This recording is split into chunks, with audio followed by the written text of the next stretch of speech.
Hello friends, welcome to my channel. Myself Raj. Friends, आज जिस share की हम बात करने जा रहे हैं वो है विप्रो। फ्रेंड्स, इस शेयर का जो 52 वीक हाई है वो है 739, 740 रुपये के आसपास। और 52 वीक लो below ₹400, 391, 392 something.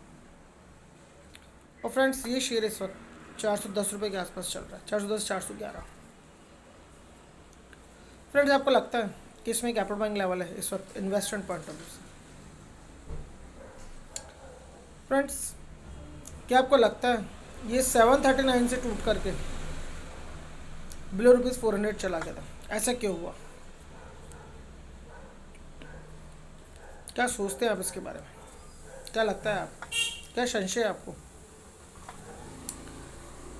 Working level, fundamental, result सब बेटर, बेहतरीन लेवल्स वर्किंग के। लेकिन ऐसा क्या है जिसके कारण इसमें डाउनफॉल आया हुआ?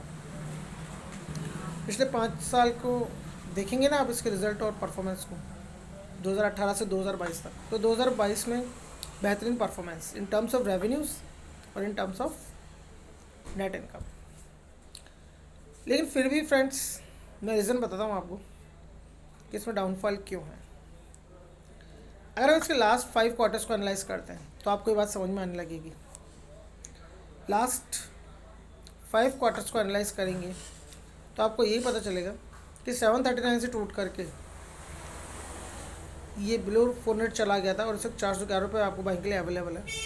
तो यानी कि इसमें अभी भी 40% से ज़्यादा का डाउनफॉल है और 45% तक का डाउनफॉल इसमें आया हुआ है अभी इस लेवल पे, 410 पे। और एप्रोड बाइंग लेवल इन्वेस्टमेंट है इसमें। चलिए आखिरी 5 क्वार्टर की बात कर ही लेते हैं ताकि आपको कुछ चीज़ समझ में आए। लास्ट ईयर के 4 क्वार्टर्स, हम फर्स्ट क्वार्टर की बात करते हैं। नेट इनकम 3,232 करोड़ समथिंग,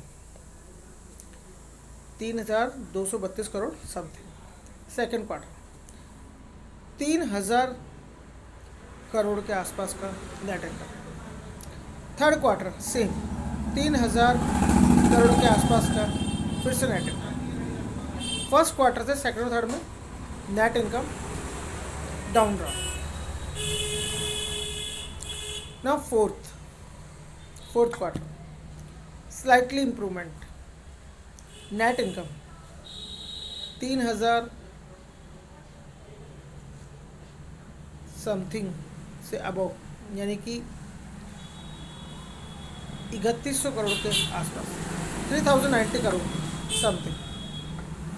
थोड़ा सा इम्प्रूवमेंट सेकेंड और थर्ड क्वार्टरली नेट इनकम से। जो फोर्थ क्वार्टर में नेट इनकम हुई उस पर इम्प्रूवमेंट रहा।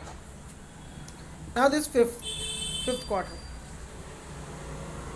नेट इनकम 2,560,000 करोड़, यानी 2,560 करोड़ का नेट इनकम। अगर आप प्रीवियस क्वार्टर से एनालाइज करेंगे तब भी डाउनफॉल, और लास्ट ईयर के फर्स्ट क्वार्टर से इस फर्स्ट क्वार्टर को एनालाइज करेंगे तब भी डाउनफॉल। और डाउनफॉल भी देख लीजिए 20% टू 25%, 20% टू 25%। अगर दोनों ही आप क्वार्टरली नेट इनकम जो हुई है प्रीवियस क्वार्टर और लास्ट ईयर फर्स्ट क्वार्टर, इन दोनों से हम कंपैरिजन करते हैं इस फर्स्ट क्वार्टर में। तो फ्रेंड्स, जो भी डाउनफॉल था, इसमें जो भी डाउनफॉल आना था नेट प्रॉफिट्स को लेकर के, परफॉर्मेंस को लेकर के, वो इसमें आ चुका है। और आने वाला जो नेक्स्ट क्वार्टर है वो मुझे पूरी उम्मीद है कि इसमें परफॉर्मेंस कंपनी का बढ़ेगा, नेट इनकम बढ़ेगी और शेयर वापस एक अपट्रक मूवमेंट लेगा। और अगर प्रॉफिट्स इसी क्वार्टर के अकॉर्डिंग इतने ही रहे तब भी 450 का टारगेट इजीली अचीव करेगा, इजीली। और अगर बिलो 400 चला भी गया ना फ्रेंड्स, तो इस पर एप्रोड बाइंग लेवल बनता चला जाएगा इन्वेस्टमेंट पॉइंट ऑफ व्यू। जितना नीचे गिरता चला जाए शेयर, उतना आप उसको उठाते चले जाइए, बाय करते चलिए। और जब ये वापस से फास्ट ट्रैक मूवमेंट लेगा ना, तो आपको आपके इन्वेस्टमेंट में इतना अच्छा रिटर्न देगा आप सोच भी नहीं सकते। फ्यूचर टारगेट में इसके 800 प्लस के लेके चलता हूँ, क्योंकि जो इसके रेवेन्यूज़ है ना, अगर आप रेवेन्यूज़ का एनालाइज करेंगे तो वो बढ़ती चली आ रही है। फ्रेंड्स, नेट प्रॉफिट अपनी जगह, नेट इनकम अपनी जगह है, लेकिन जो रेवेन्यूज़ है वो अगर बढ़ती है तो वो ओवरऑल सभी चीज़ों को सही लेवल पे लाने की ताकत रखती है, क्योंकि रेवेन्यूज से ही जो बिज़नेस में नेट इनकम जनरेट होती है, जिसको कि मैं खुद कहता हूँ ब्लड ऑफ द बिज़नेस।